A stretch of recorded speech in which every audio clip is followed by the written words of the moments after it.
കല്യാണ നിശ്ചയവും മനസ്സമ്മതവും കഴിഞ്ഞിട്ട് പിന്നെ കെട്ടു നടക്കാതിരുന്ന ഇഞ്ചക്കാടൻ ജീവിച്ചിരുന്നിട്ട് എന്നാ കാര്യം? അതും പെണ്ണ് വീട്ടുകാർ വേണ്ടെന്ന് വെച്ചാ? തോമാച്ചന്റെ മകളെ തന്നെ മരുമകളാക്കാൻ ഇഞ്ചക്കാടൻ തീരുമാനിച്ചതാണടാ നമ്മുടെ വിജയം. അങ്കിൾ എന്തായി പറയുന്നേ? ഈ കല്യാണം നടന്നാൽ അത് നമുക്ക് കിട്ടുന്ന ഏറ്റവും വലിയൊരു അടിയായിരിക്കും. കല്യാണം നടന്നെങ്കിലല്ലയോ? നിങ്ങൾ നോക്കിക്കോ, കല്യാണ ദിവസം പള്ളിയിൽ എന്നാ നടക്കുമെന്ന്. എന്നാ കാര്യം തെളിച്ചു പറയാങ്ങളെ? പെണ്ണിന്റെ കാര്യങ്ങളൊക്കെ നോക്കുന്നതേ സിംഗപ്പൂരിലുള്ള അവളുടെ കൊച്ചച്ഛനാ. അയാൾ എന്റെ ഏറ്റവും അടുത്ത സുഹൃത്താ. കല്യാണത്തിന്റെ അന്ന് മോർണിംഗ് ഫ്ലൈറ്റിൽ അയാളെത്തും. നമുക്കേ അയാളെ ഒന്ന് പിക്കപ്പ് ചെയ്യാൻ പോണം. അയാളെത്തി നമുക്കെന്താ ഗുണം? കാണാൻ പോകുന്ന പൂരം എന്തിനാ മക്കളെ പറഞ്ഞറിയിക്കുന്നേ?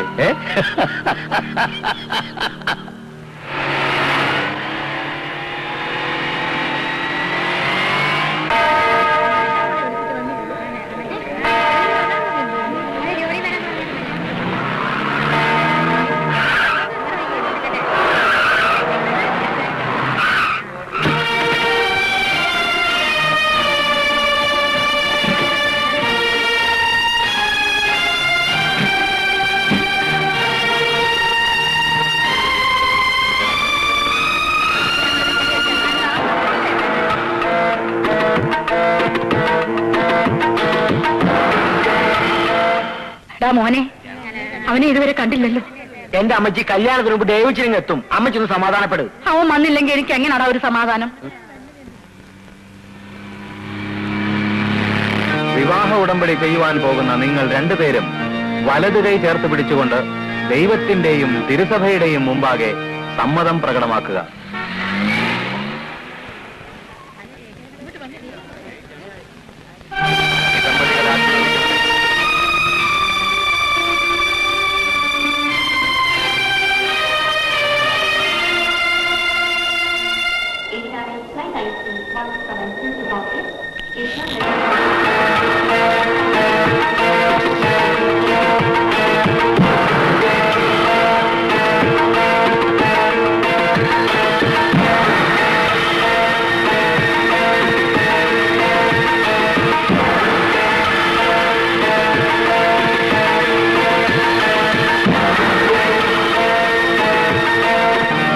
ഭാര്യാഭർത്തൃ ബന്ധത്തിൽ അറിഞ്ഞും പരസ്പരം സ്നേഹിച്ചും അംഗീകരിച്ചും ജീവിക്കുവാൻ സന്നദ്ധരാണോ?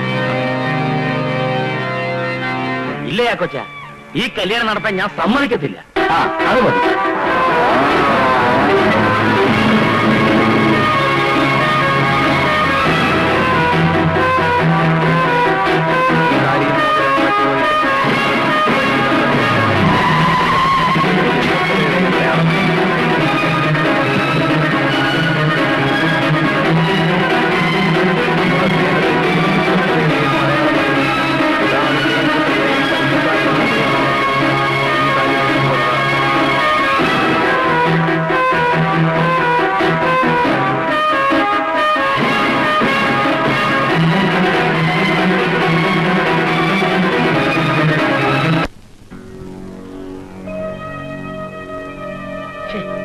എന്തായിരുന്നാലും ഈ കല്യാണം നടക്കാൻ പാടില്ലായിരുന്നു. ഈ കല്യാണം നടക്കാൻ പാടില്ലായിരുന്നു എന്ന് പറയുന്നതല്ലാതെ നീ കാര്യം എന്താന്ന് പറയുന്നില്ലല്ലോ. ഓ, ഇനിയിപ്പൊ പറഞ്ഞിട്ടും വലിയ കാര്യമൊന്നുമില്ലല്ലോ. പെട്ടെന്നൊരു തീരുമാനമെടുക്കാനും മൂന്നും കൂടി ഒന്നിച്ച് വിളിച്ചുപോലി കല്യാണം നടത്താനും അവിടെ തന്നെ എത്ര തിടുക്കം കാണിച്ചെന്നാണ് എനിക്ക് മനസ്സിലാകാത്തത്. കർത്താവിന്റെ അനുഗ്രഹം കൊണ്ടാ ആ പിള്ളേര് വീട് മാറി ഇവിടെ പെണ്ണ് കാണാൻ വന്നത്. പറഞ്ഞു വന്നപ്പം അറിവും പരിചയമുള്ള ആൾക്കാര്. മത്തായിയുടെ ഇന്നത്തെ സ്ഥിതിക്ക് ഇതിലും വലിയ എത്രയോ ആലോചന കിട്ടേണ്ടതാ. പെണ്ണിനെ ഇഷ്ടപ്പെട്ടത് കൊണ്ട് അവര് വേറൊന്നും ആവശ്യപ്പെട്ടില്ല. കല്യാണം ഉടനെ നടത്തണമെന്ന് പറഞ്ഞപ്പം ഞാനങ്ങ് സമ്മതിച്ചു. ഉടനെ തന്നെ നിന്നെ വിവരം അറിയിച്ചല്ലോ. പിന്നിപ്പൊ എന്തോ നടാ ഒരു കുഴപ്പം? അമ്മച്ചി, ഇഞ്ചക്കാടന്മാർക്ക് പണവും പ്രതാപവും ഉണ്ടെന്ന് കരുതി എല്ലാം തേഞ്ഞവന്മാരാണെന്ന് അമ്മച്ചി കരുതണ്ട. എടാ, ഇഞ്ചക്കാട്ടുകാർക്ക് എന്നാടാ ഒരു കുഴപ്പം? നമ്മളെ പോലെ തന്നെ തറവാട്ടുകാരാവരും. അവന്മാർ തറവാട്ട് ഗുണത്തെ പറ്റിയൊന്നും അമ്മച്ചി ഇപ്പൊ പറയണ്ട. ഇങ്ങനെ കടന്ന് വളച്ചു കെട്ടാതെ നീ കാര്യം എന്താന്ന് പറ. ഒക്കെ പറയാം അമ്മച്ചി, പക്ഷെ അതിനു മുമ്പ് ഞാൻ അറിഞ്ഞിട്ടുള്ള കാര്യങ്ങളൊക്കെ സത്യമാണോ എന്ന് എനിക്കൊന്നറിയണം. എന്നാ കാര്യോ? എല്ലാം പറയാം. അയ്യോ, അടുപ്പി പാല് വെച്ചിരുന്ന കാര്യം അങ്ങ് മറന്നു. അല്ല, എന്തിനാ ഇത്ര നേരത്തെ എഴുന്നേറ്റേ? കല്യാണം കഴിഞ്ഞ എല്ലാരും വൈകി എഴുന്നേക്കൂ. ഇവിടുത്തെ ഏലിക്കൊച്ചമ്മ പോലും ഇപ്പോഴും എഴുന്നേക്കുന്ന 7 മണിക്കാ. എന്നതാ മോളെ ഇവള് പറയുന്നേ? ഇവള് പറയുന്നൊന്നും മോള് കാര്യമാക്കണ്ട. ഇവളെ വാപോയ വാക്കത്തിയാ. രാവിലെ മോള് കുളിയൊക്കെ കഴിഞ്ഞോ? എന്നിട്ട് തന്നെ അങ്ങ് മാറി നിൽക്കുന്നേ. ഇങ്ങോട്ട് വാ. ഇനി ഇവിടുത്തെ കാര്യങ്ങളൊക്കെ നോക്കി നടത്തേണ്ടത് മോളാ. തങ്കച്ചനുണ്ടേ കൊടുക്ക്. അവൻ എഴുന്നേറ്റോ? ഇല്ല. വലിയ ഉറക്കക്കാരനാ. ഓ എന്നതാ ഇത്ര കണിക്കാൻ? ഞാൻ ഓരോന്ന് ആലോചിച്ച് ചിരിച്ചു പോയതാണേ. അയ്യടി, അങ്ങനെ ഇപ്പൊ ഒന്നും ആലോചിക്കണ്ട കേട്ടോ. ആ അരിപ്പൊടി എടുത്തൊന്ന് നനച്ചേ. അയ്യോ, ഞാനും അതാ ഇപ്പൊ ആലോചിച്ചേ.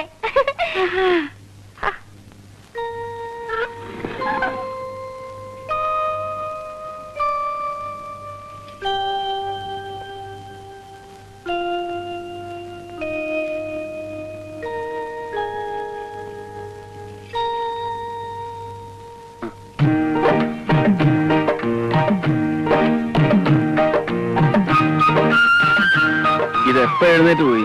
ഞാൻ അറിഞ്ഞില്ലല്ലോ. ഞാൻ എണീറ്റിട്ട് കുറെ നേരമായി. ഇച്ചായ നല്ല ഉറക്കമായിരുന്നു. ഇരിക്കെ. ഞാൻ നിന്നോളാം. ഇരിക്കടോ. അയ്യേ, വാ പോലും കഴിയാതെ തന്നെ കാപ്പി കുടിക്കുന്നേ. ബെഡ് കോഫി കുടിക്കാൻ അങ്ങനെ വാ എഴുതേണ്ട ആവശ്യമൊന്നുമില്ല. താനാ ഡോറൊന്ന് ചാരിയേക്ക്. നമുക്ക് കുറച്ചു നേരം വെറുതെ ഇവിടെ ഇങ്ങനെ. എന്താ? അയ്യോ വേണ്ട, അപ്പുറത്ത് എല്ലാരും എഴുന്നേറ്റിട്ടുണ്ട്. ഇതിനൊക്കെ വേണ്ടിയിട്ടുള്ള ലൈസൻസ് അല്ലേ ഈ വിവാഹം എന്നൊക്കെ പറയുന്നത്? അവരെഴുന്നേറ്റാ നമുക്കെന്താ? നീ അല്ലേ? അയ്യോ, ഞാൻ പോവാ. ഇനി വന്നേ. വീടന്നേ. ദീനെ, ഇവിടെ വാ.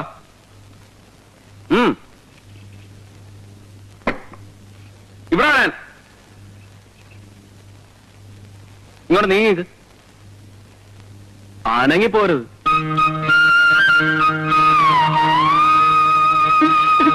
ഇനി ഇടയ്ക്കൊക്കെ ഫ്രീ ആകുമ്പോ ഇതുപോലെ ഇങ്ങോട്ട് വരണം.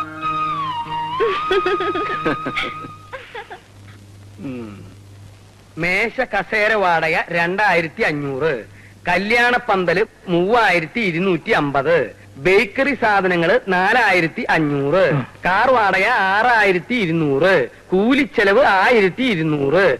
ആകെ നിനക്ക് ഞാൻ തന്നത് 20,000 രൂപ. ചെലവായത് 17,650 രൂപ. ബാക്കി 2,350 രൂപ എവിടെയാണെന്നാ ഞാൻ ചോദിച്ചത്. അതങ്ങാ നിന്റെ പോക്കറ്റിൽ ഉറങ്ങിക്കെടുക്കുന്നുണ്ടെങ്കിൽ അതങ്ങ് എടുത്തേ. അത് പിന്നെ അപ്പച്ച ഈ കസേര മേശ എഴുതിയോ? ഈ മേശ കസേര എന്ന് പറയുന്നതാണല്ലോ കസേര മേശ. ഇതിൽ തന്നെ ഒരുപാട് കള്ളക്കണക്കുകൾ എഴുതിയിട്ടുണ്ട്. അതെനിക്ക് അറിയാഞ്ഞിട്ടല്ല, അതുകൊണ്ടാ ഞാൻ ചോദിക്കുന്നത്. മോനെ, 2,350 രൂപ എവിടെ? 2,350. ആ, ആലോചിച്ചിട്ട് പറഞ്ഞാ മതി.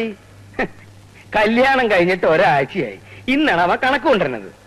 അപ്പച്ച, അപ്പച്ചൻ തന്നത് 20,000 രൂപയാണെന്ന് ഉറപ്പാണോ അതോ 17,000 രൂപയോ? ഒറ്റ അടി വെച്ചെന്നുണ്ടല്ലോ. ഞാനൊരു സത്യം പറയട്ടെ. എടാ, വല്ലപ്പോഴെങ്കിലും ഒരു സത്യം പറ, കേൾക്കാനുള്ള കൊതിയുണ്ടാ. അപ്പച്ച, ഇച്ചായന് കുറെ കൂട്ടുകാരില്ലേ? ആ കൂട്ടുകാർ പാർട്ടിക്ക് വരുമ്പോ അവരുടെ ചെലവിൽ മദ്യം വാങ്ങിച്ചുകൊണ്ട് വരാന്ന് പറഞ്ഞു. ഞാൻ പറഞ്ഞു, അങ്ങനെ അവരുടെ ചെലവിൽ മദ്യം വാങ്ങിച്ചുകൊണ്ട് വരികയാണെങ്കിൽ അതിന്റെ ക്ഷീണം ഇഞ്ചക്കാരൻ മത്തായിക്കാണെന്ന്. അതുകൊണ്ട് ഞാൻ കുറച്ച് മദ്യം വാങ്ങിച്ചു. അങ്ങനെയാണ് ഈ 2,350 രൂപ ചെലവായത്. എടാ, നീ പറഞ്ഞത് നേരാണോ? എന്താണ് അപ്പച്ച? നിന്റെ കൂട്ടുകാർക്ക് മദ്യം മേടിച്ചു കൊടുക്കണമെന്നും പറഞ്ഞ് എന്റെ കയ്യിൽ നിന്ന് 2,350 രൂപ മേടിച്ചു. അപ്പച്ചന്റെ കൂട്ടുകാർക്ക് മദ്യം വാങ്ങിച്ചു കൊടുക്കണമെന്നും പറഞ്ഞ് അവൻ എന്റെ അടുത്ത് 1,500 രൂപ വാങ്ങിച്ചല്ലോ. ഇവന്റെ തന്നെ കൂട്ടുകാരെ സൽക്കരിക്കാനാണെന്ന് പറഞ്ഞ് എന്നോടും വാങ്ങിച്ചല്ലോ 2,000 രൂപ. അതെ, ഞാനൊരു കാര്യം പറയാം.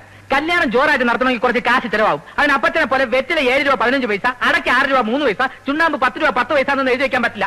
ഇതിനെയാണ് ജനറേഷൻ ഗ്യാപ്പ് എന്ന് പറയുന്നത്. അയ്യടാ, ജനറേഷൻ ഗ്യാപ്പാ? കാശിന്റെ കണക്ക് ചോദിക്കുമ്പോ ജനറേഷൻ ഗ്യാപ്പ് എന്ന് പറയാ? മേലിൽ ജനറേഷൻ ഗ്യാപ്പ് എന്ന് പറഞ്ഞിട്ടുണ്ടെങ്കിൽ അടിച്ച് നിന്റെ മോന്തര എനിക്ക് വരണം. എന്റെ ദൈവമേ, തങ്കച്ച, ദേ ഈ കാശ് ചെലവാക്കണ കാര്യത്തില് അപ്പച്ചന് ഒരു ബുദ്ധിമുട്ടില്ല മോനെ. പക്ഷെ നോക്കിയും കണ്ടും ചെലവാക്കിയില്ലെങ്കിൽ ഞാൻ സമ്പാദിക്കുന്നതൊക്കെ വെറുതെ ആയി പോവില്ലേ? അപ്പച്ചന്റെ വികാരം എനിക്ക് ഒന്ന് പോടാ. നിന്നെ കൊഞ്ചിച്ചെന്റെ എല്ലാം ചായ അതപ്പത്തിനുള്ള മധുരമില്ലാത്ത.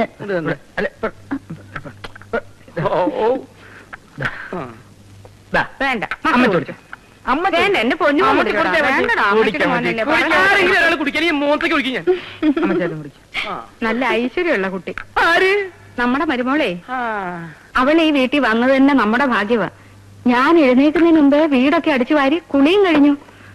അടുക്കളയിലേക്ക് വന്ന് നോക്കിയേ, കാപ്പിയും പലഹാരവും ഒക്കെ റെഡി. ഇപ്പൊ ഞാൻ ഒന്നിനും ചെല്ലേണ്ട ആവശ്യമില്ല. പിന്നെ നിങ്ങൾക്ക് കഴിക്കാനുള്ള മരുന്നിന്റെ കാര്യം വരെ അവൾ എന്നോട് ചോദിച്ചു മനസ്സിലാക്കി വെച്ചിരിക്കുക. എടേ, മരുമക്കളെ തെരഞ്ഞെടുക്കുന്ന കാര്യത്തില് മത്തായിക്ക് ഒരു തെറ്റും വരില്ല. ഇനി ഒരു മരുമോളും കൂടെ ഈ വീട്ടിൽ വന്നു കഴിഞ്ഞാൽ പിന്നെ അമ്മച്ചിക്ക് ചെയ്യാൻ ജോലിയേ ഉണ്ടാവില്ല.